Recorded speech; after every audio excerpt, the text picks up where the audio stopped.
doing vocal warm-ups? Yeah. Just coughing? I was coughing the Final Fantasy victory theme. Oh, Do I don't do know. do do do do do. Bum, bum, bum, bum, bum, bum, bum, bum. Well, welcome to the podcast, everybody.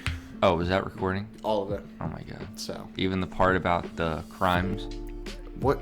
No, Oh. luckily not. Okay, good. Your crimes are safe and still secret. You'll see him in the news, though. Don't say it like that, Zach. Huge podcaster. He's joking. He's joking. For legal reasons, that's a joke. Yeah, and I was talking about Minecraft anyway. We're back in the usual studio, aka Zachary's house. Yeah, my fucking kitchen. Yeah. Because I'm home this weekend. Yeah. Why did you come home this weekend, Zach? Tell everybody. Well, I ran out of clean clothes, and I didn't want to do my own laundry. Really? That was the main reason? No, it's just there's literally nothing going on up there this weekend. Mm-hmm. And every other weekend it seems like there's something going on. So Yeah. just take this opportunity, come home. And what, you didn't want to spend time with your roommate? No, and you know why. But I do know why. We'll leave that off the podcast. Yeah?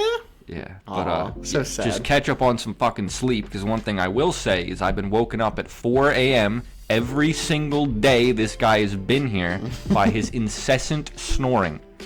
I think he wakes up the people in the room next to us too. Are you serious? No, but that'd be pretty funny. Even though he Well, I wakes- mean, if you have thin walls, it's possible. honestly, maybe straight up. possible. I just made that up, but it's possible. But oh my god, is it It's loud? that loud. 4 a.m. every morning on the dot. I guess his sinus is back up at 4 a.m. I don't know.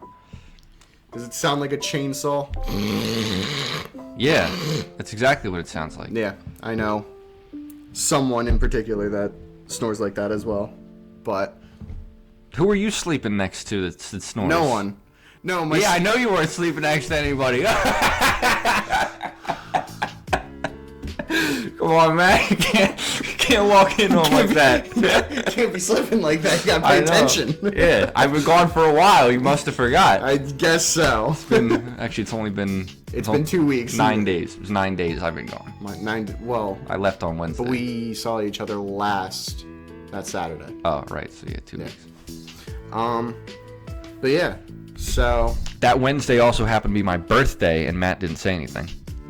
yeah, you're gonna bash me for that? Yes. When I gave you fucking, Well, you did give me a present early, but you didn't say happy birthday. I said happy early birthday on Saturday. I guess that counts. But no one else remembered in our friend group. No one else remembered my birthday. That's their issue. I'll remember that, too. I'll remember that. I'm the only one that gave you a gift. I know. So, actually, speaking of which, how have you been enjoying Hyrule Warriors? I know we've brought this up the past Well, I'll 2 times. I 2 or think 3 it's times. very fun, but Yeah. I'm actually going to bring it up in today's topic.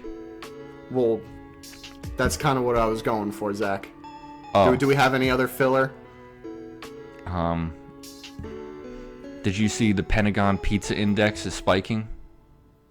I have no idea what you're talking about. Oh, people track the purchases of pizza near the Pentagon, and they spike when people are working there when they're planning something militarily.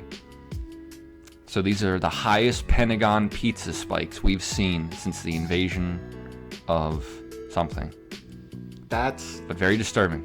oddly specific. Yeah, you can look it up. That sounds like something 4chan, like, No, that's 4chan that's would- Pizzagate. Which we I'm sorry. You might have to edit that out. They really don't like Pizzagate stuff on YouTube Oh my God. because so many people who work at YouTube are never mind. I'll But- solid snake exclamation it out. Yeah, just put that wing sound effect over Yeah, and over. I mean, most of the time that's what I do. If I Let, don't cut let it me out. say a couple of slurs too, and then you can Stop. clanker. Yeah. Goddamn clankers. Okay, see, when I said it once and that was a joke, and now you're out here being profane. I mean, it was a joke. I'm sorry, internet. It was a joke. Any gaming news Not that we didn't go over? really. But it is less than a week till Silksong. Only $20 too. Price was confirmed? Yeah, you didn't see that? No, when? Where? I don't know. I saw it on Twitter like 4 hours ago. Really? Wow, I knew something about Silksong. Matt didn't. I'm gonna be completely honest. I've been avoiding. Oh no, I hear you. I would too. I don't look at anything Xenoblade related. What is the price of Silksong? Well, the final price of Hollow Knight Silksong has not been confirmed by developer Team Cherry. A leak from GameStop suggests a price of $20 in the U.S. and the equivalent in other regions. Look at that. The leak has since been removed from GameStop's website. It's almost like games don't actually cost that much, and they're just price gouging you. $20 for a game like Silksong? I know, that's a steal. Okay. I was like, That's what I meant. I thought you were saying they were $80 overpriced. for fucking Mario Kart. Yeah, that shit's wild. Are you kidding me? Like, yeah, they're just trying to. They're scamming you. Like this game has been in development for like what 7 fucking years or something stupid. 6 or 7 years. Yeah. 7 years they spent working on it. It's gonna be bigger than Mario Kart, whatever world. In terms of content, yeah. And it's a quarter of the price. So, how about you buy 4 copies of Silksong, give 3 to friends of yours, and you'd get more out of that than you would buy Mario Kart. Most likely, I'm definitely buying a copy for my Switch 2, a copy for my Steam Deck. Okay. I might buy one for my brother and sister, and then, that's probably it, actually. So you'd be buying 4 copies, and you'd get more out of it than one. I mean, but I do. If you want one, I'll buy you one. Fuck it. Oh no, thank you. I can spare $20. No, I know, but I just want as many people playing this goddamn game as possible. That's the main reason I'm buying it. I'll play it. Believe me, I'll play it. That's the main reason I'm buying it on Steam, because I'm part of that Steam family. Everyone will be able to play it. Or maybe I shouldn't buy it on Steam, because then everyone else is gonna buy it on their own. I don't know. If I buy it, then they don't have to buy it. Yeah. You know what I mean? So, anyway. I have Mario Kart World now. I don't know if I said. Oh yeah, you got the Switch too. I don't know if I said that on the last episode. Yeah. I don't remember if you did. Yeah. It was a gift for my birthday, which again Matt forgot to wish me a happy one of. 21. Yeah, 21. Yes, I'm 21 years old. And I celebrated by driving to school that morning and then going through the orientation process. Yeah. And then sounds like you had enough fun. May have let it slip to a couple people. It was my birthday, but What did they do? What did they say? They said, "Oh, happy birthday." Yeah. Happy birthday, Jack. Oh. That's what they said to me. Happy birthday, Jack. Wow. You see, you got a nice name. You can't confuse Matt for anything. But like the amount of I feel like Zach is pretty definitive. Z and J sound very similar. Z and J. Yes. I've been called Jack plenty of times in my life. Really? Yeah, believe me. Yeah, Matt, you can't really. Sometimes I order food and I say pick up for Zach, and they hand it to me and it says Jack. They're like, shit. That happens at this pizza place a lot, but like their phones are crappy. Oh, I gotcha. But anyway, back to actual game news. Hyrule Warriors. How have you been enjoying it? Did you beat the main story, right? Yeah. Okay. And I just beat the first level of the Wind Waker one. And it's pretty cool. I don't know how to explain this without spoiling it. I don't think I can. Yeah, I was talking to you earlier about it, and you were like, this game is really fucking long. Mm-hmm. But you beat the main game, then there's the Wind Waker ones, and then I do believe that there are more main missions afterwards. Yeah, like you beat it, and then you get Sia's levels, and then you get Ganondorf's levels, and then you really beat it. Okay, then and then I'm wrong. The Wind Waker's one. I thought you unlocked the Sia levels after. No, you got Wind them. Waker. You got them right after you beat Sia, and then you got to go play Ganondorf. Gotcha. Right. Playing as Sia was pretty cool. Mm-hmm. Playing as all those characters is now that's cool. what I call character design. You're the worst. I need to find a new partner. Good luck finding one. New co-host. Good luck. Yeah, definitely. You get Thurston from down the street. Who? Thurston. No idea who you're talking about. You don't know Thurston? I know you know Thurston. Stop. What you do every day. God damn it! Come on, man. I'm kicking you off. Podcast is over. Oh, I've missed this. I've missed this since I've been away. The funny part is that you don't. This isn't something you have to do while face to face. You just prefer it. No, I have like a fucking. I have to piece see of the. shit. I have to see the looks on people's faces. Otherwise, what's the point? You're a motherfucker. I hope you know that. What do you mean you don't know about Thurston? That's all you do. Okay, but to be fair, there's a lot of fucking like in our high school we had a lot of people with some weird names. Yeah. So, I mean, I should have seen it earlier. You would have remembered a Thurston. Come on. Well, I mean, you gotta Thurman. realize there were like the only people I genuinely That's knew. because you were a weirdo. You didn't know everyone. I don't understand how everybody knew everyone. I forget a lot of the girls' names. I stuck with the people that I knew, which was essentially our friend group and like the few others. Some other odd characters. Yeah, That's we had for a sure. few odd characters. We were odd characters, actually. I got normal. You guys didn't. All right, fair enough. And now we're doing a podcast, so balances out, I guess. You all right over there? I'm just trying not to burp into the mic. Thank you. I had a large dinner from the pizza place. Yeah. Yeah. All right. But have you been doing any of the adventure maps? No, not yet. So I told you this, but there are characters locked behind them. Yeah. And it is cool. It's essentially just like a challenge mode. Yeah, that's what I assumed. Yeah, it's pretty cool though.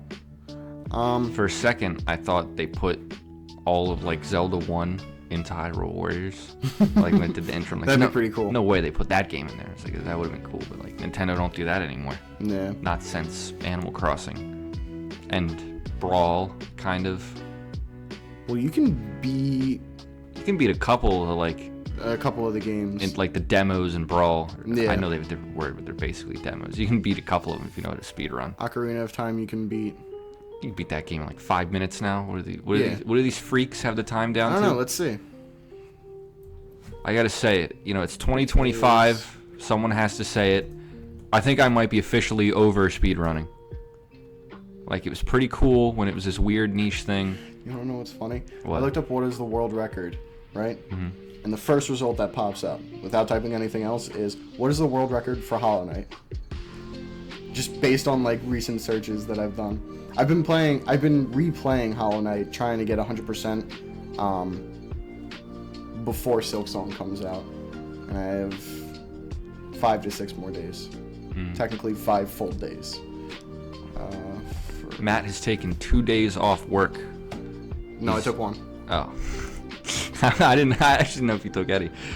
Yeah, so he is the labor shortage. Matt is contributing to it. Hold on. The world record for Ocarina of Time, the world record depends on the category. No shit. The any percent record is 3 minutes 50 seconds. Yeah, sounds about right. It's wild. For 100% completion, the record is 3 hours 45 minutes. Yeah, they do 46 a seconds. couple backflips in weird places, and it takes them right to the end of the game. I mean, they're literally fucking with the code. Yeah, I forgot they have arbitrary codex. Yeah. They're gonna find I I think think Majora's Mask might be faster. At I this think a point. couple of the GBA Pokemon games, people have figured out how to do arbitrary code execution. Like, give it time. People figure out how to do it for every fucking game on yeah. the face of the planet.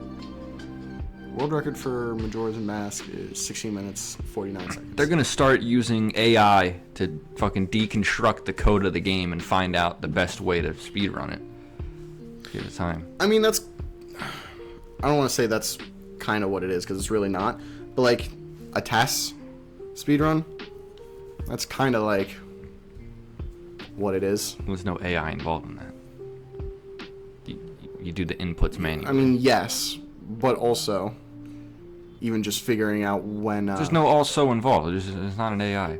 No, but still still using AI to figure out how best to speedrun. I'm not saying that that's a task speedrun in of itself. Yes, well, if you use AI in the middle of a run, what I I'm guess it would saying be. is that AI will be another tool along with the other tools already used Sure. for task runs. Yeah. Because again, there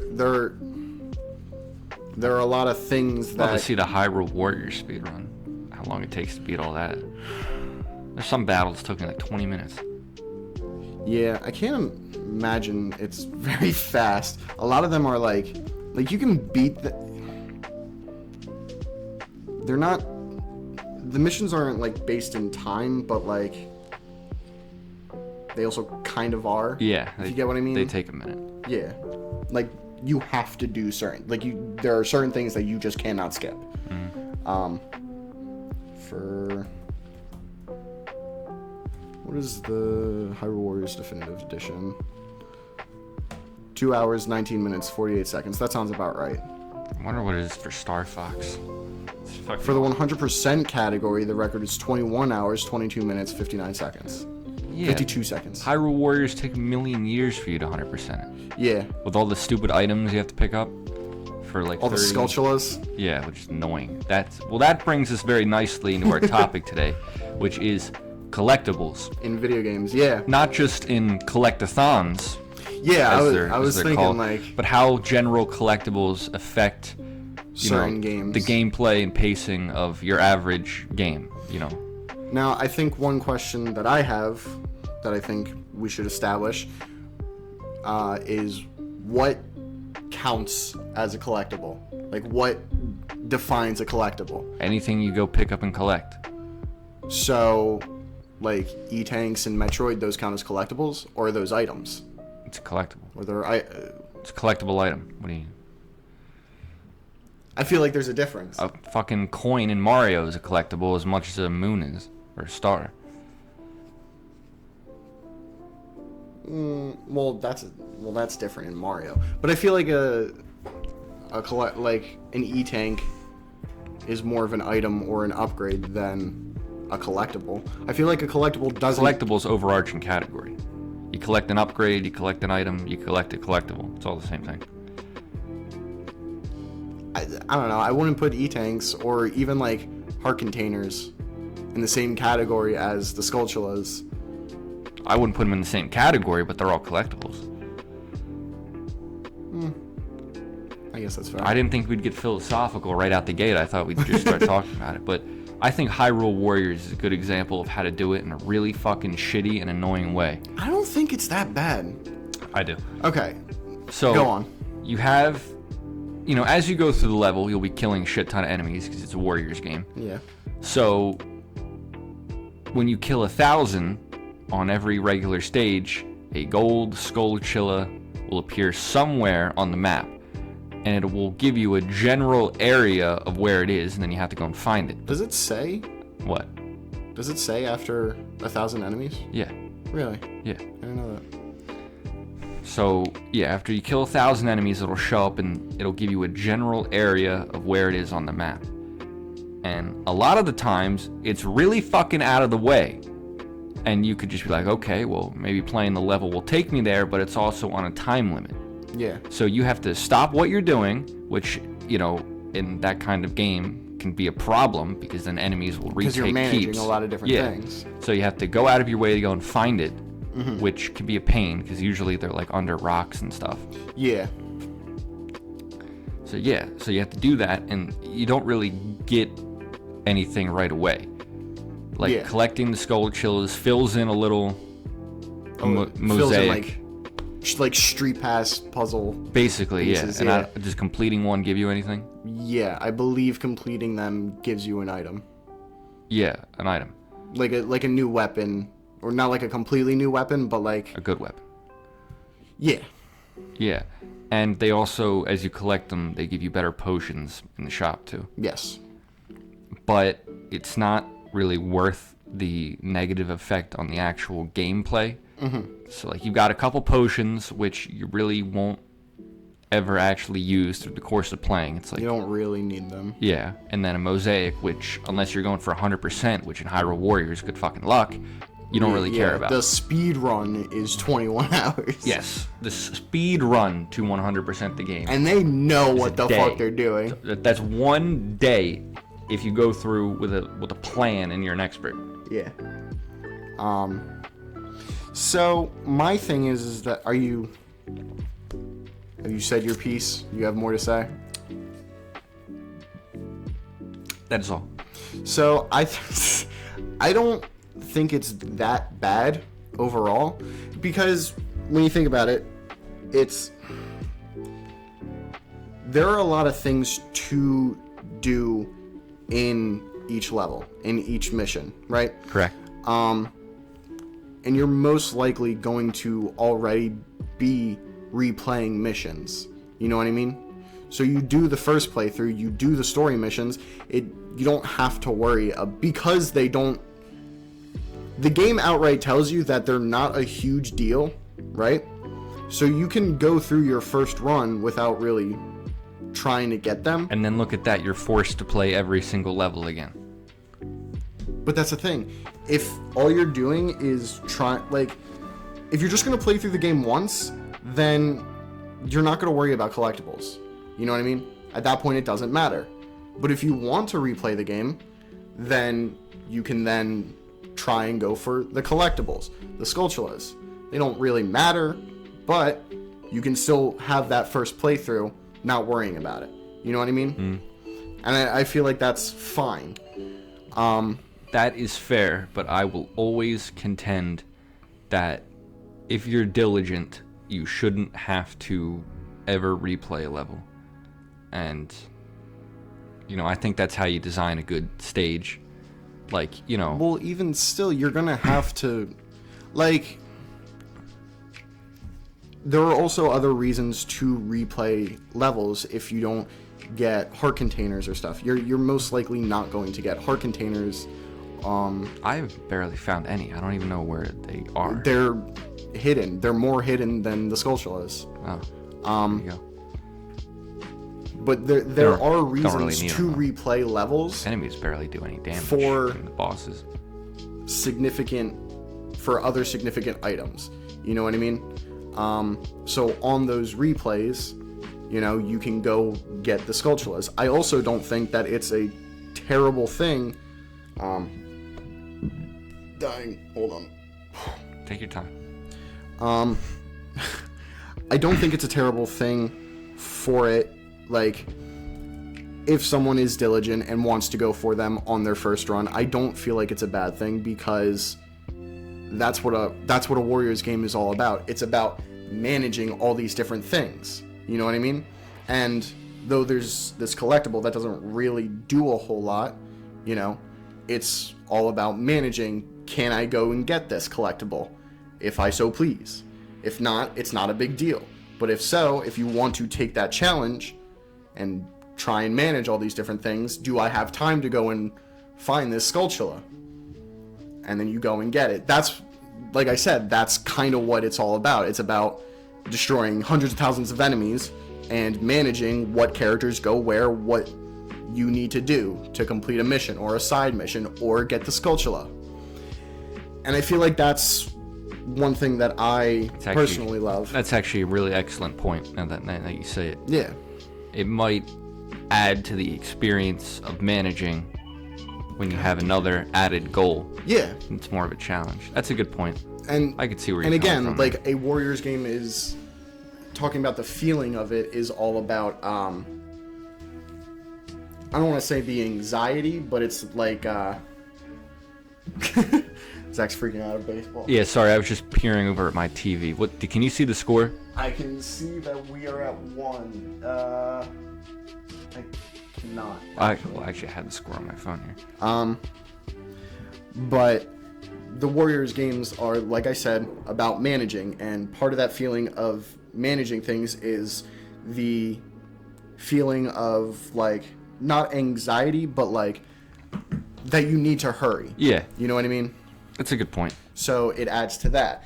And me personally, this is a personal thing, one of my favorite things about games is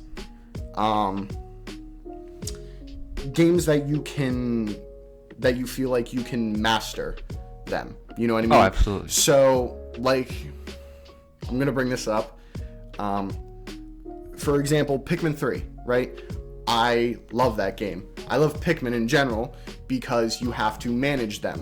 You have to manage all 3 captains, or you have to manage Olimar. You have to manage your Pikmin and where you go, how you do things. And on your first run, you're going to be taking a good few days. And then your second playthrough, you cut them down because you're more efficient. You master things more. And then over time, more and more, you master it more and more, cut your time down. With Hollow Knight, it's the same thing. Or any Metroidvania, that is. You cut down on time. You know where things are. You know how to do a few skips. You know what I mean? And that is one of my personal favorite things. That's why I like Metroidvanias. That's why I like Pikmin series. And the collectibles and Hyrule Warriors really add to that. Because you're managing that. I think that's an excellent point, Matt. You might have swayed my opinion there. There you go. But I do think collectibles, but can be overdone. Yeah, I think like what you described and what you see the Skullchillas as, I think that's when collectible is really at its best in a game, when it adds to the game itself. And maybe it doesn't do this in Hyrule Warriors, but it offers sufficient reward. Yeah. And like there's like games that aren't collectathons and games that are collectathons. And I think we should probably start with collectathons to see how they can do it well and not well. Yeah, I mean, people collecting things were the infamous so popular, game. They made a whole genre of it. The infamous game known as Donkey Kong 64 had so many different things. Killed the genre. Yeah. From the mainstream. Which is ironic because it wasn't. When did Donkey Kong? What was the time between Banjo-Kazooie and Donkey Kong Country? Country or 64? Or 64. Sorry. It could have been only the span of a few years. Not very long. I know Banjo-Tooie came out in 2001. Like Banjo-Kazooie. Well, I don't know about Banjo-Kazooie specifically. I don't know when Kazooie came out. Maybe. But I think. Would you count Mario 64 as a collectathon? Yes, of course I would. Okay, well, I don't know.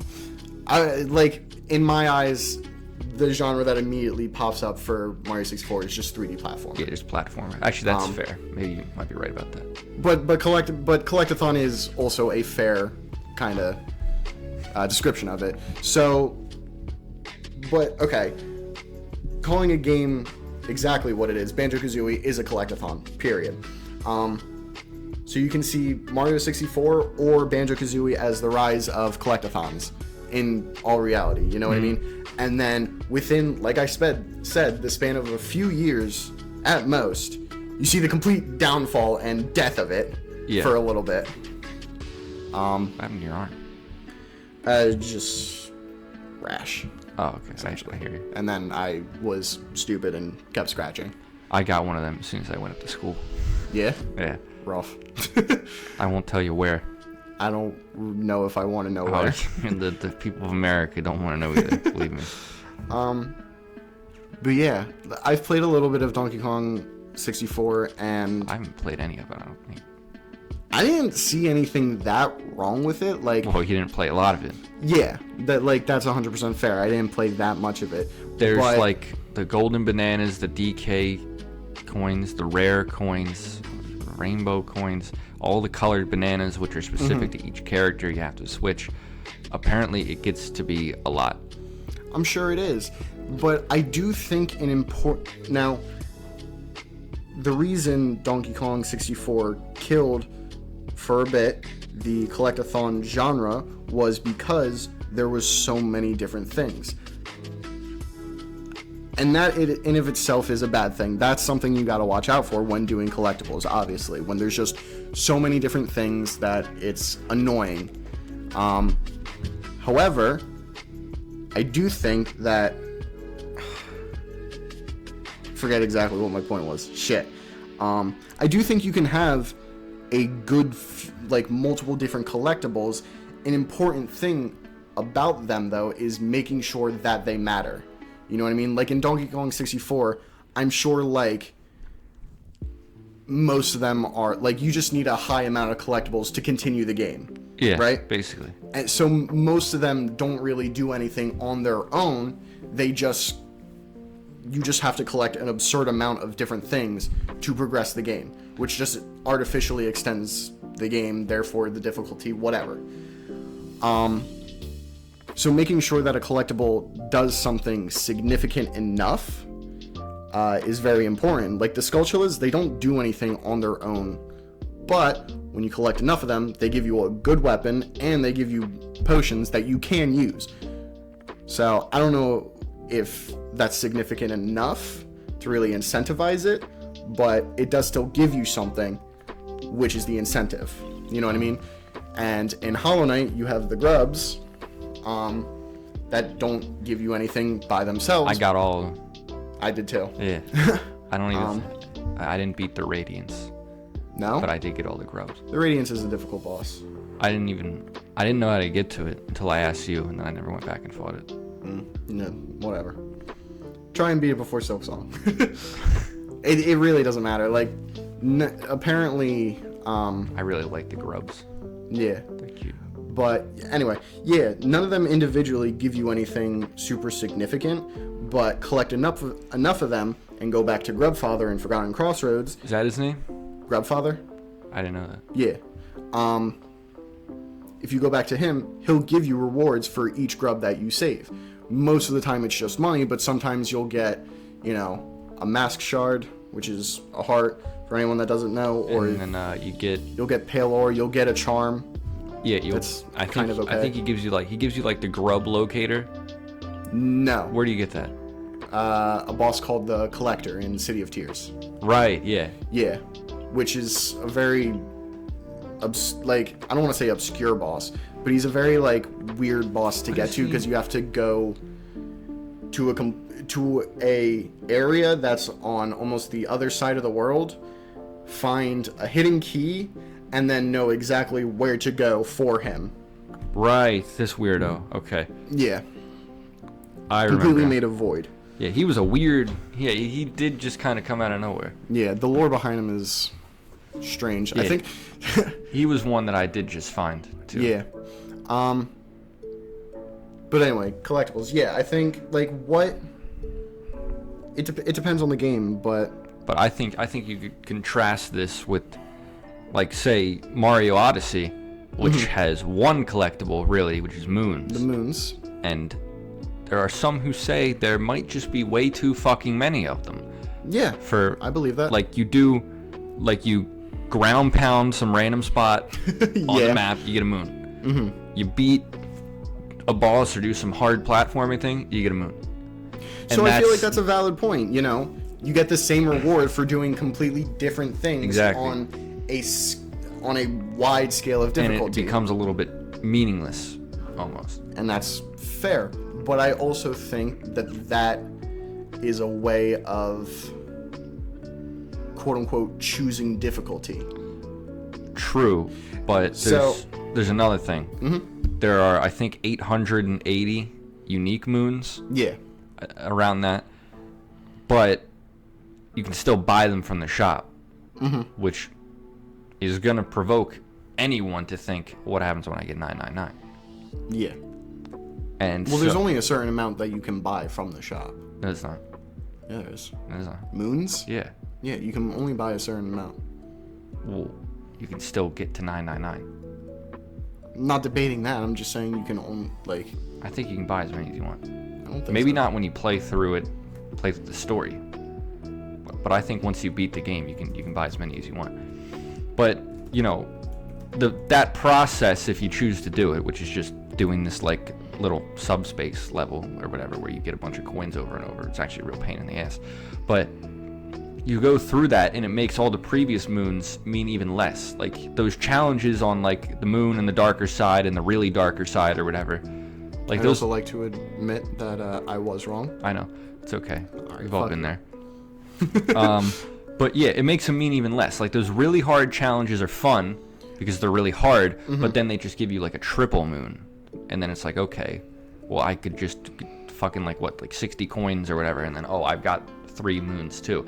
And then the reward for getting all of them, it's you just get a big hat on Peach's Castle. That's it. Which is not as cool as Yoshi. Now, I would like to point out real quick that yes, you can buy unlimited moons, but that is only after beating the game. That's what I said. But at that point, it doesn't matter. Again, if you're doing one playthrough, which I feel like most people are going to do, then it's not that big of a deal. I feel like that's like I feel like that's a relatively significant point. If That's you're true. only doing Whenever one I playthrough- talk about a game, I do usually look at it from the 100%er point of view. That's just usually how I that's judge fair, a but game. again, then you can do a 100% playthrough and then be done with the game. You know what I mean? That doesn't mean anything. What do you mean? Doesn't mean anything to what I'm talking about. That the fact that the collectibles, they aren't as rewarding because you can do inane nonsense and get the same reward as just doing something really hard. Mm-hmm. And I think that's where it kind of screws up, because like you talk about Mario Galaxy, which I wouldn't call that, or Odyssey. Maybe Odyssey, but not Galaxy collectathons. Like, yeah. Galaxy is just a straight up 3D platformer. Mm-hmm. But you got 120 stars in the game. Yeah. When you beat a boss, you get a grand star. Yeah. Which gives you a cooler sounding jingle and very rewarding. It feels like a reward. I know, because you get the grand star. It's like, yeah, I fucked up that boss. I got a grand star. Now it lets me go to the next area. Mm-hmm. You don't get like 20 stars and then you go to the next area. You get a grand star and then you can. Yeah. I get what you mean. But there's also 3 green stars and that 1 red star. Mm-hmm. So you do something a little weird, a little secret, a little out of the way, you get a green star. Okay. Like I think like the best green star is definitely the one in buoy-based Galaxy, I don't remember. because there's a bunch of the galaxies that are shaped like question mark blocks. Yeah. Before you unlock them. Mm-hmm. There's a bunch of those, but every single one only has 1 star in it. Okay. Except for buoy base, and that's where you get the first green star. Oh, that's kind of... Yeah, so if you're diligent enough to maybe look for a secret on this level you wouldn't even think would have one, then you get the super secret green star. That's one of my favorite design points in the entire game. That's fair, but... But then the other 2, one is... I think you get it from Luigi in Battle Rock. Yeah, you get it from Luigi in Battle Rock, which is just, you'll get that. Just get a letter from Luigi after you get him in the Haunted Mansion. Yeah. And the other one is just a secret level in Dusty Dune Galaxy, which, like, it's a secret, but it's also just like a regular secret. Mm-hmm. I do also feel like an important thing that we should talk about is the obscurity of collectibles. How, like, because I feel like a counterpoint to that, not that I'm saying that it's bad, just from a different perspective, you get used to these galaxies that are shaped like question blocks not having any other stars, and then suddenly this one has multiple stars in it. I think the obscurity goes into the exploration of the game. And I think it adds to it? Yeah, and like if you get the Like, first... how do you actually get that star? You know what I mean? You go underwater, under the buoy base. You have to go down there at the start of the level to lure a torpedo Ted into a weight that's weighing down the thing, and then when you break it, it rises up and you can get to the top. And I think if you glitch a little, you can actually beat it without that. Wow. But there's also a pipe at the bottom of the water, and you lure a torpedo Ted, you break through that, and you go onto the bottom of the level. Oh, I think I know what you're talking that's about. where the first Okay. green star is. Well, okay.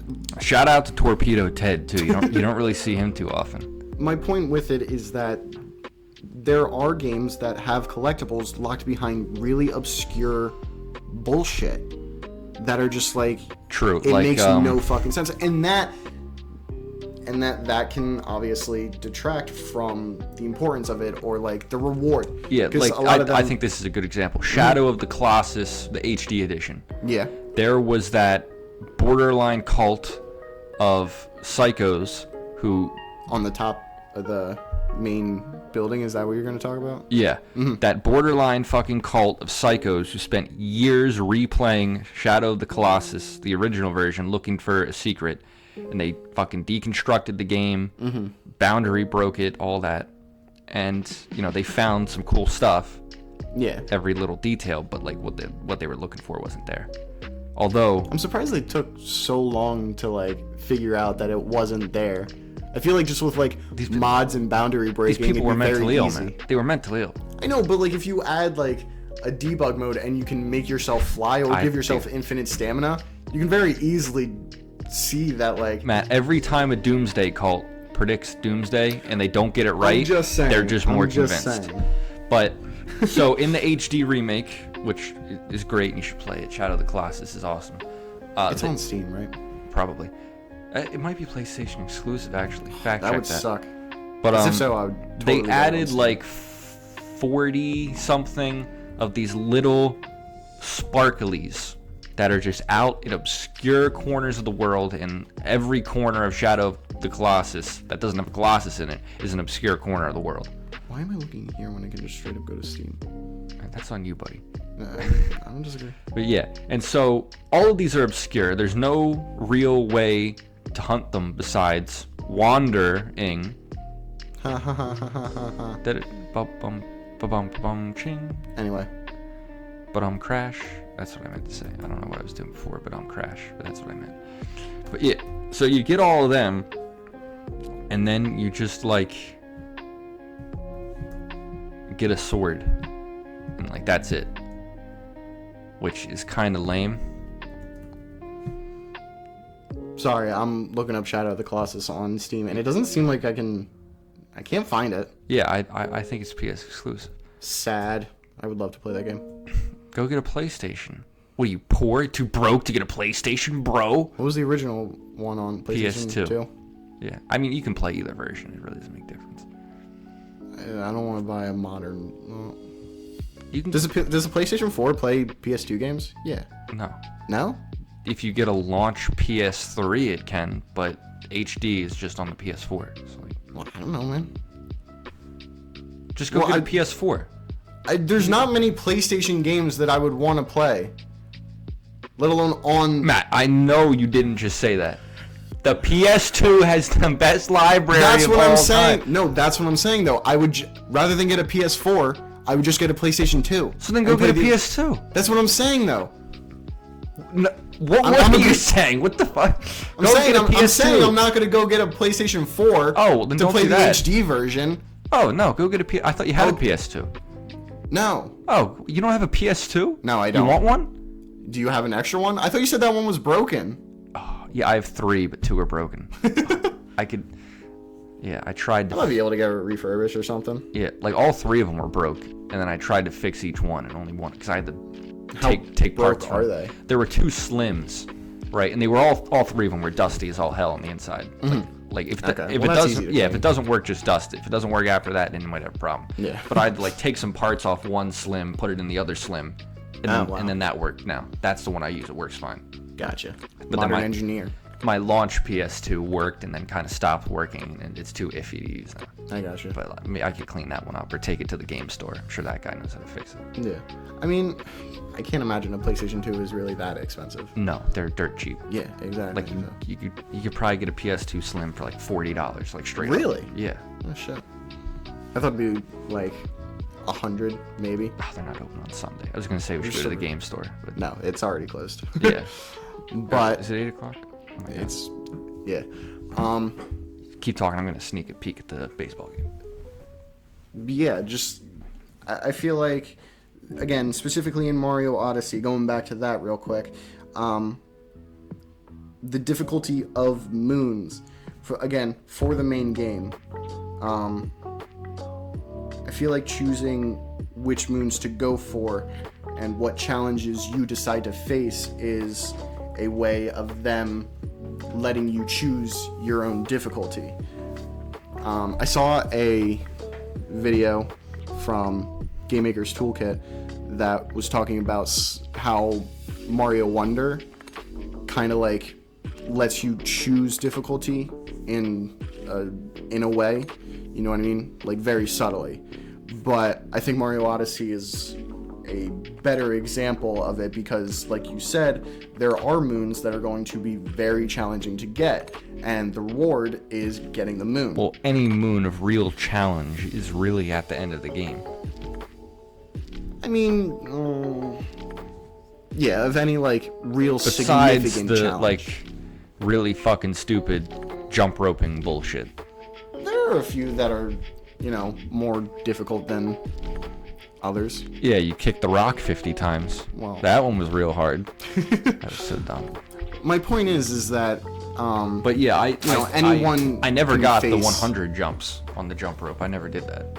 Yeah, I remember you I skipped those because that's fucking stupid. I remember you telling me about that. That's not hard. That's just nonsense. Just do the Talkatoo glitch. It's actually very fun to do. That's true.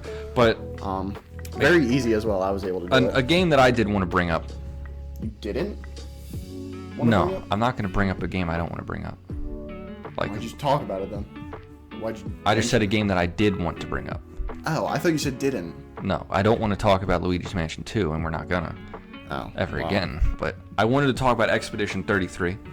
Okay. Because, excuse me, I'll take any chance I can get to talk about, again, that game.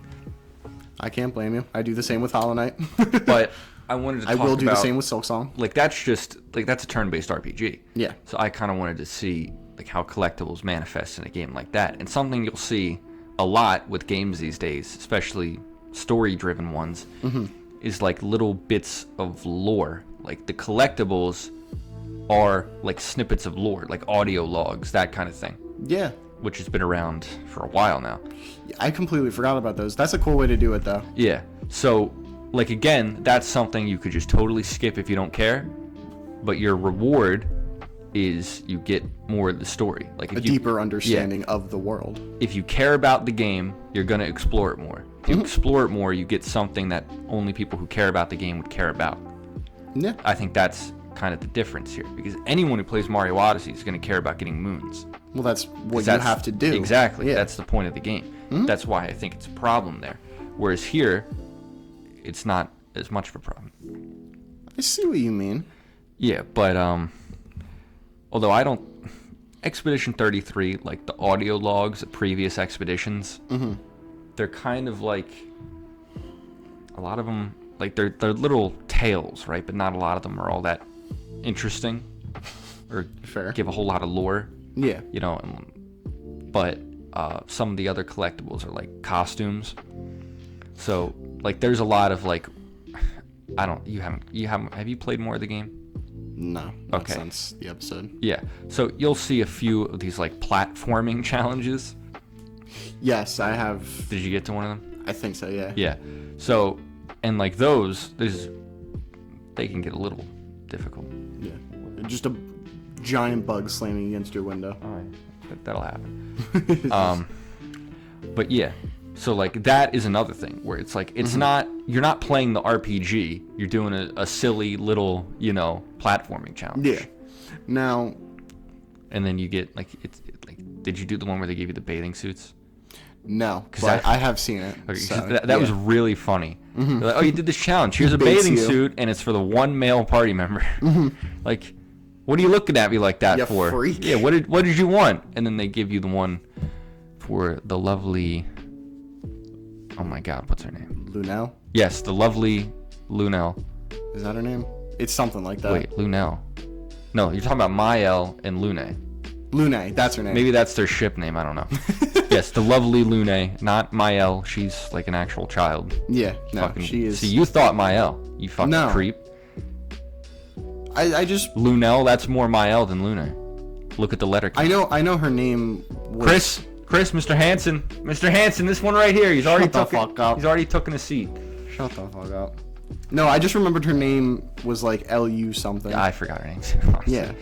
But shut up. They're great characters. I love them all. But yes, Lune, you do get the bathing suit for her too. But she always has her shoes off for you real fucking freaks out there. Yeah. A question that I did think of while you were talking about RPGs: armor. You think that counts as a collectible? I was actually thinking twice about my definition. That's why I asked in the beginning. I think... Because stuff like armor would just count as an item. They're not collectibles. Yeah, but you can collect a vast amount of armor in RPGs and shit. I think that would be something different. What about the beans in Mario RPGs? That's a collectible. Mario and Luigi's. It's a collectible. I would count them more as an item. Why? You only trade them for things. No, you don't. Yes, you do. You can eat them and they give you permanent stat boosts. Oh, I thought you were talking about the ones you take to the coffee shop. That's only in Superstar Saga. And the rest of them and they do the same thing then too. Sorry, it's extra. You're fine. Yeah, in Superstar Saga you take them to the Bean Bean Cafe. They EGAD brews a tea and then you drink it to get permanent stat up. And they cut all the cameo characters. Yeah, which is fucking stupid. Is so lame, man. An official Mario Pikmin crossover and an Excite Bike and Metroid. Yeah. Why haven't Wario and Waluigi been in any of the RPGs? Why haven't Wario and Waluigi been in more mainline games, period? Wario is in Mario Land 2, and that's it. That's all they got, besides sports games. In terms of mainline games, yeah. Waluigi was the main villain in Mario Dance Dance Revolution, though. That is not a mainline Mario game. It's not even a Mario game either. Exactly. It's weird. And I knew that before there's a Jaden Animations video about it, you fucking fake fans. I completely forgot there was a Jaden video on it. I just remember that. Yeah. Shout out to Jaden Animations. We'd love to have you on the podcast. Talk about Pokemon. Yeah, you could be our special guest for the Pokemon episode. You and your, what, she had like 70 fucking million subscribers or something insane. There's also Alpharad that made a few different Pokemon mods. Mario mod. Oh, he's the Mario mod guy. Yeah. Yeah, he made. How about one? He made Pokemon Too Many Types as well. Yeah, I remember that one too. Yeah, those two are friends, I think. Well, if we can get them on the podcast. Yeah, I think Alpharad's, but yeah, get them on. Let's get them both. They're both busy. No, they're not. Yes, they are. You think animators are busy? Oh my word. They can churn one of those out in a day. They just spend that time drinking $9 coffee. Just spend a whole 24 hours on a single video and do that every day. Yes, but we would love to have these probably combined 100 million subscriber people on our channel. On our, what, 10 subscriber YouTube channel? Like half of those are us on alt accounts. But yeah, I mean, I'd love to have them on. I mean, if it's possible, I'm sure it'd be a good talk. Anything's possible, Zach. Yeah. We could go through the design of every single Pokemon. If you want to do that, then I want to have Hollow Knight YouTubers come on the podcast at some point. Are there Hollow Knight YouTubers? Yeah, there's a good few. Oh, of course there are. There's everything. There's Mossbag, who's the lore guy. There's Aiden Chronicles YouTubers. I don't even know what that is. That was one of the 4 RPGs on the N64. Shout out. Zach's dying again. Yes, shout out to Aiden Chronicles. From what I can tell, it's just kind of okay. It's an interesting looking game. Hey man, if people like playing it, people like playing it. Yeah, because I was just what are the RPGs on N64? Because it's Paper Mario, which is good, and then the infamously terrible Quest 64. Yes. And then I was what's the other one? Because I know there was 1 or 2 more. It's it's Aiden Chronicles. I was the fuck is that? But it actually looks kind of cool. Maybe if I see a copy, I'll pick one up. Oh my word, we're both dying. Anyway, back to collectibles. Do you have anything else to say? No, I think I got it all out. A collectible is best when it gives you adequate reward and, engages you in a game. Expedition 33. If you care about the story, you're going to explore. If you explore, you're going to get more story. There you go. It's not intrusive or anything like that. Mario Odyssey, everyone wants the moons, but some of them are so inane and nonsensical. Yeah. It makes the hard ones feel less good. But because I gotcha. But in Mario Galaxy, it's a little bit better with the green stars and the grand stars. Yeah. Although, still beating a regular level and beating the Bouldergeist Daredevil run are two very different experiences. That's probably the hardest level in the game. Yeah. Bouldergeist Daredevil. Or maybe the Lava Galaxy Daredevil run, that one's kind of a pain. And there's those are the only 2 hard levels in the whole game. My biggest criticism of Galaxy is that it's a little too easy. Yeah. Something I do actually want to mention that I didn't think of till now. Go ahead. I'm going to take another peek. It is the 10th inning and we've got 3 men on. Donkey Kong Bonanza, made by the Mario Odyssey team, is, very similar. And so with Mario Odyssey, I didn't really feel that issue. I understand it, and I can see how many people would think that, and that's perfectly fair. But I feel like Donkey Kong Bonanza has that problem tenfold because with Mario Odyssey, you had to collect moons. You had to go through and explore the kingdom a little bit to find enough moons to then move on to the next. And then in Bonanza, you don't actually have to do fucking anything. No, you can just straight barrel through. It's pun not intended. You can barrel through the layers. That's actually really funny. Yeah. And just do the main story. And I feel like that really takes away the value of the bananas, and it makes them, for me, I found it in the later game, it made it really annoying to the game had a hard time incentivizing me personally to further explore different layers because you weren't going to get anything out of it. I was going to get the same thing, and at that point I had all the upgrades that I wanted. How's the music in the game? It's good. Oh, it's very good. I haven't heard anything about it. The game overall is, it's fun. I will say it is a very long game. There are a lot more layers than I expected. And it does get repetitive. But again, part of that is because, like I said, there is no real incentive other than it's fun to go and find them. Like, okay, fair, but you don't require me to. I don't need to. At a point, I'm going to get annoyed and it's going to get repetitive and I'm going to go straight through things. I'm going to start barreling through layers. And at some point, I decided that's kind of what I need to do. I want to be done with this game because I'm starting to feel the repetitiveness of it, and that's something you should never feel when you play a game, in my opinion. It's much. I feel like it's a bit longer than it really needs to be. There's I don't know if it's been long enough for Donkey Kong spoilers. Zach is very happy. Maybe. Yes, he is very happy. I think we won. I'm sorry. It was the bottom of the 10th inning, bases loaded with 2 outs and 2 strikes, and Turner just hit one.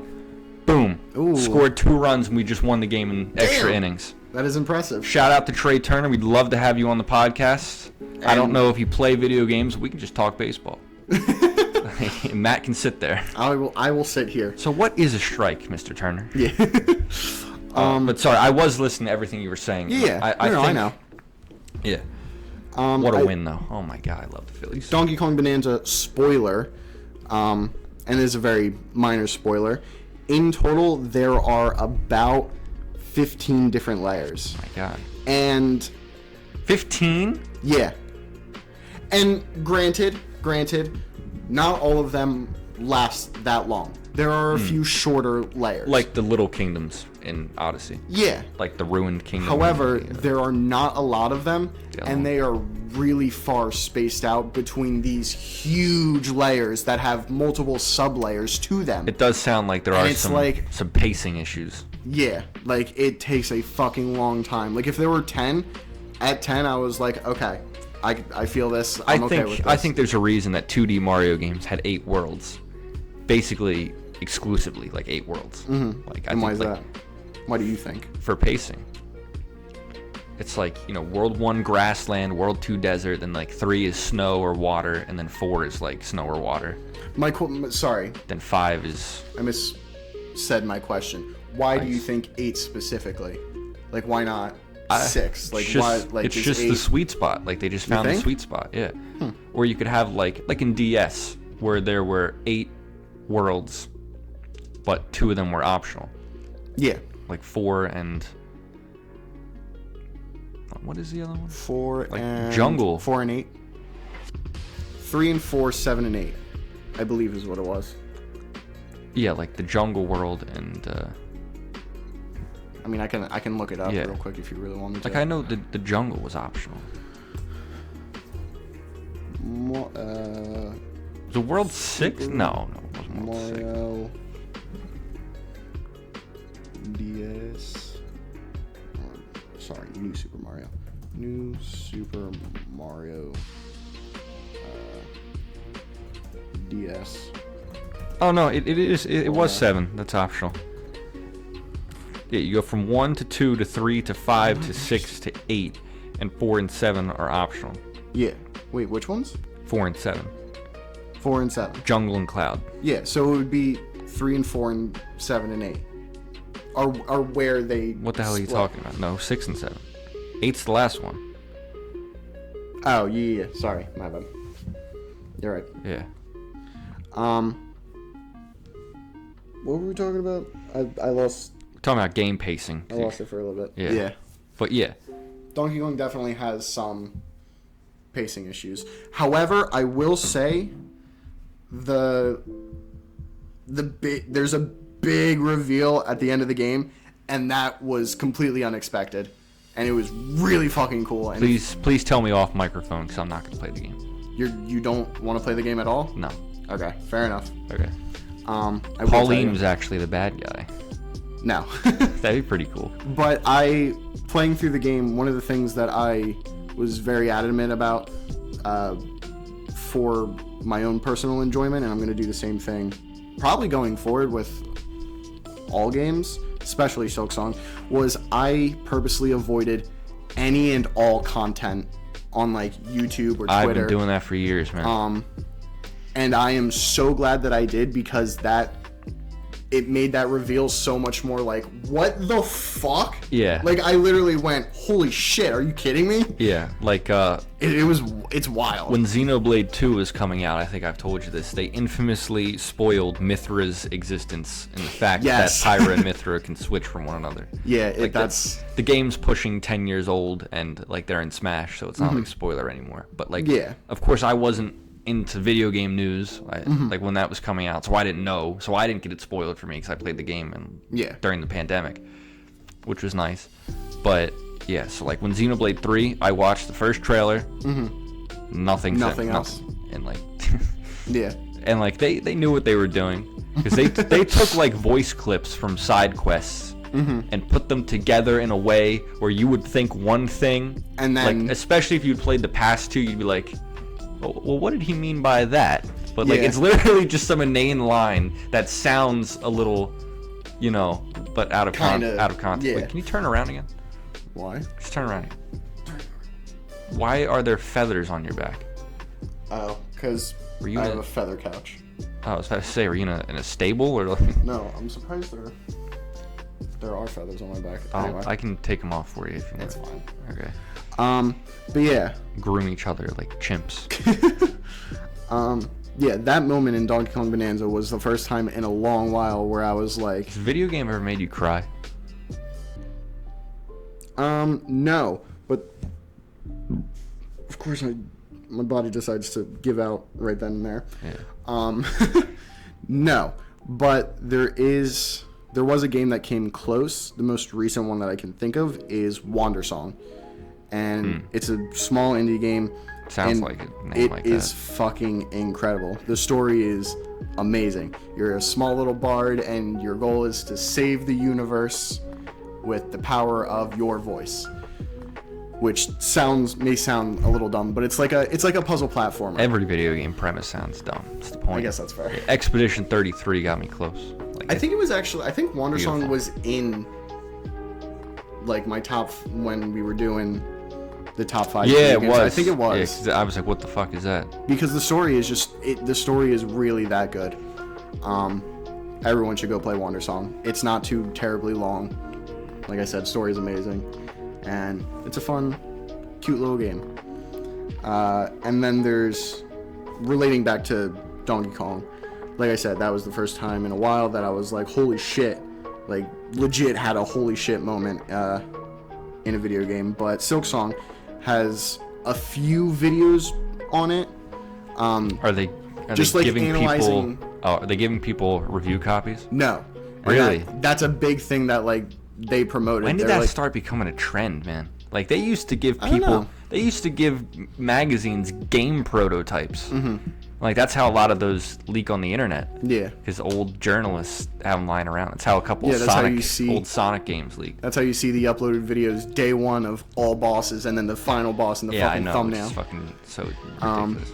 Anyway, I want to finish that one point, and then I have another point related to what you just said. Of course. But Silksong has a few videos analyzing or going over things from the release date trailer.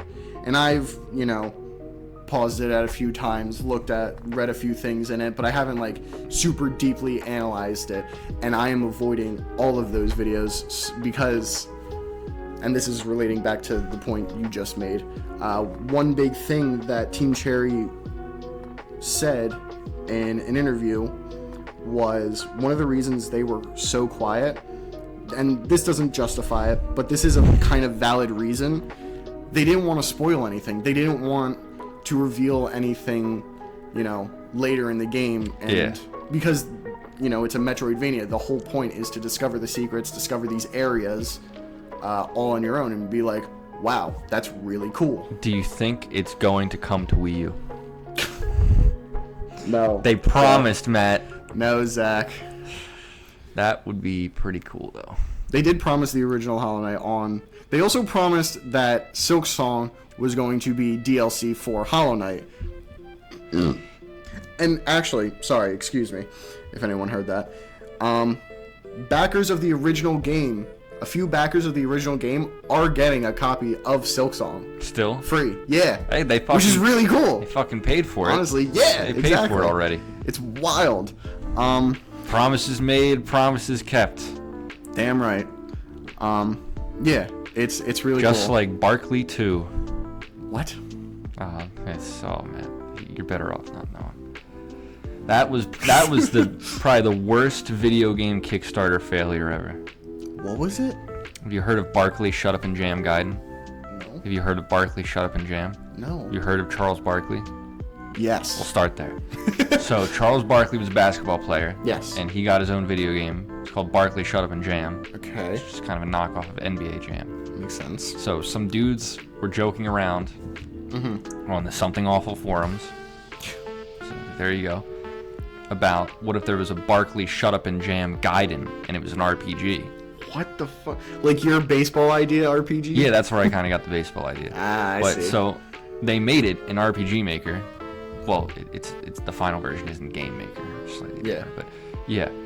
So it's the post cyberpocalypse. He plays Charles Barkley with his son and what the fuck? Yeah, some other people, and there was a big basketball purge, and they killed all the basketball players. Wow. Yeah, so it was a free game because it had a bunch of real people in it. Okay. So then they're like, hey, let's make a commercial sequel called Barkley Shut Up and Jam Gaiden 2: The Magical Realms of Tir na Nog. That's a wild name. Sorry, hold on, let me look up the full name. Yeah, that's a fucking wild name if that's actually true. I don't know. Sorry, here it is. The full name. The Magical Realms of Tir na Nog, Escape from Necron 7, Revenge of Cuchulainn, the official game of the movie, Chapter 2 of the Hoops Barkley saga. The official game of the movie? There's no movie. I know. Yeah, but that's the joke. Because the Barkley Gaiden was also sort of a sequel to Space Jam. What? Yeah, that was the joke. It's that's a fucking longer title than any Kingdom Hearts game. That's saying something too. Yeah. Kingdom Hearts 2.9 Final Chapter Prologue HD remake. Real game. We've looked up multiple times on the podcast. I know, that's a stupid. The longest. I'd love to play Kingdom Hearts, but they have the dumbest system. But yeah, so they had a Kickstarter for Barkley 2, and they got all their money. And the game never fucking came out. Sad. And the joke, this was so many years ago. The joke was, yeah, it'll be released in 2023, lol. Why? Why 2023 specifically? Because it was a very far away date. And now it is. Gone. Yeah, that was 10 years after the Kickstarter. And now it's, oh my God. Now it's 2 years ago. Jesus. The game it's not coming out. It's not coming out. Obviously. Surprise, surprise.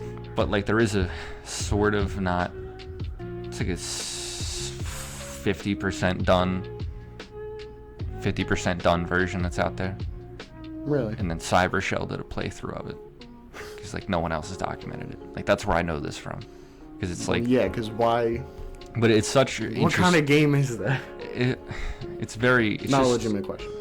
It's a very obscure gaming lore that's just fascinating. The first one was a turn-based RPG, and the second one was like sort of a twin-stick shooter, what the looter shooter kind of thing with a beautiful pixel art. Like really? That's why it's such an interesting story, because like so much good work went into it. Like the parts that are written for like kind of a joke game. Yeah. Like even the first Barkley, like the sprite art was shit on purpose, but the writing was really fucking funny. And then the second one, the sprite art is legitimately amazing. And then the writing is also hilarious. So it's like no one's ever going to read that. No one's ever going to look at the sprites. No one's ever going to hear the fantastic music. And the score, a lot of it was stolen music in the first one. Wow. But there were some original tracks and they were all great. Really? And like, yeah, that's the whole thing. It's like no one will ever see this, you know? Interesting. And that's, yeah. Well. But Silk Song came out, so there you go. Not yet. That would be funny. They're like, just kidding. We punked you. The game's not coming out. Well, I know I told you this, and I know I've said this before. I won't believe it till there's a copy in my hand. That's what my brother's saying. Yeah. He's like, there was no year in the goddamn trailer. It's still coming out 2028. Or I think he said like 2030 or some shit. What's like the farthest away game that's actually been announced? I think, as far as I know, or can like recall recently, is Silent Hill for 2027. They said 7? Yeah. Why even say it? That's what I'm saying. We might have said that in the last episode. Yeah, we talked about that because I remember seeing that and being like, Jesus. Like the people who made Shadow of the Colossus, like at the Game Awards, they announced they're making another game. Oh, yeah. And then it's like, okay. It's like literally like, what the fuck else were you gonna do? Not make a game? Yeah. Like tell us what it is, when it's done, and when it's coming out. Like we're making another game. No shit. We're not gonna give you the name either. Yeah. It's like when they didn't say Tears of the Kingdom.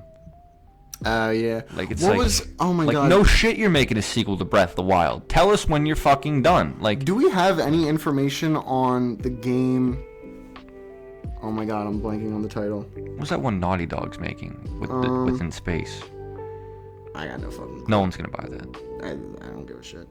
No, the game, the wolf game, the Japanese wolf game. Oh, the new Okami? Okami. That game's never coming out either. I believe that. They reformed the great Clover Studio, rest in peace, as Clover's Studio. Clever. Which is actually fucking hilarious. Like, I laughed my ass off when they said it at the Game Awards, because that was really funny. And Clover Studio made great games. Okami, Beautiful Joe. Others. God Hand? Yeah, they made God Hand, right? I have no idea.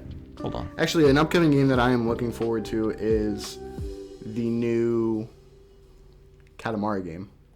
Yeah, well, yeah. No, I was right. They did make God Hand. How about that? Which, I mean, God Hand? Come on. They made Beautiful Joe. Called. Wow, they really didn't make that many games. They made 4 Beautiful Joe games, and then Okami, and then God Hand.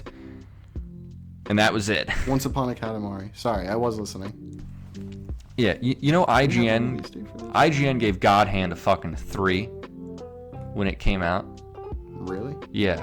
They called it awful when it came out. Isn't it a fucking like really weird controlled game? I don't know. I've never played it, but apparently I've heard a little bit about it's it. widely considered a hidden gem cult classic, and they gave it a 3 because you can read and the dude didn't know what the fuck he was doing. It was a terrible review. And coincidentally, I do remember that. Yeah, coincidentally, maybe it was the last game they ever made. So did IGN kill Clover Studios? Maybe, but oh, am I stupid? They didn't even make Okamiden. I don't think they're going to consider Okamiden canon when they make the new Okami game. Hold on, I'm sorry. I'm looking up Once Upon a Katamari because I just want to see. How many Katamari games are there? Like 5? No, this isn't. I don't actually know. That really seems like a series where some of them would be Japanese exclusive. Yeah, it's a brand new Katamari game. Okay, I was getting confused. Anyway, what are you talking about? How many Katamari games are there? 5, 6 with Once Upon a Katamari. Oh, okay. Katamari games are there? You know, if you look up Katamari, the Katamari series is a video game series produced by Bandai Namco. It consists of 6 main games, 12 spin-off games, and several other less prominently related games. Yeah, they have to be Japan exclusive. Some of them. Like some of the spin-offs. Oh, some of the spin-offs. Yeah, probably, they're JP exclusive Zelda games. If you count the spin-offs. Let's see. Those fucking weird-ass Tingle games. Yeah. Freshly picked Tinkle's Rosy Rupee Land or something like that. Okay. Fucking weirdo titles too. Real quick, there's 1, 2, 3, 4, 5, 6. So yeah, with the inclusion of Once Upon a Katamari, there are 7 real main Katamari games. Katamari Damacy, We Love Katamari, Me and My Katamari, Beautiful Katamari, Katamari Forever, and then there's this one, which is a funny title, Touch My Katamari. Sounds... I told a girl that, and they kicked me out of. They kicked me out. Yeah, they kicked me off the train. They escorted me out of the convention hall. Then there's Once Upon a Katamari, which is the new game, and then there's Reroll and We Love Katamari. You know what would be an awesome episode? What? We take the names of weird games, and we say, if I said that to a cosplayer, would I be kicked out of a convention? I think if you said, "Hey girl, you want to touch my Katamari?" I think if you said, "Touch my Katamari" to a cosplayer, they would escort you out of the convention hall. So apparently, Touch My Katamari is the first game to be released on the PlayStation Vita. Whoa! The first Katamari game released on the PlayStation Vita, or the first PlayStation Vita game? Whoa, the PlayStation Vita. Ooh. Gives a fuck. The worst selling Once good Upon a handheld. Katamari comes out October 24th. I am excited. I like Katamari. We love Katamari. I like what you did there. Anyway, I think that's a pretty good place to Yeah, you got a little away end from the episode. the We're an hour and supposed 17 minutes in. from the supposed topic. Yeah, but it's fine. Yeah, We a lot usually of do. stuff. Yeah, a little education session. Well, I'm glad we On got to Barkley record it Guide. in person. Yeah, me too. It was enjoyable. Probably gonna be a while till the next one. Yeah. I do have a break in the middle of October, but I don't know what will be going on then. It's in the middle of October. It's a You do year. what you do. It's like a year from now. Do what you gotta do. Anyway, have a good week, everybody. I hope you enjoyed the episode. Indeed.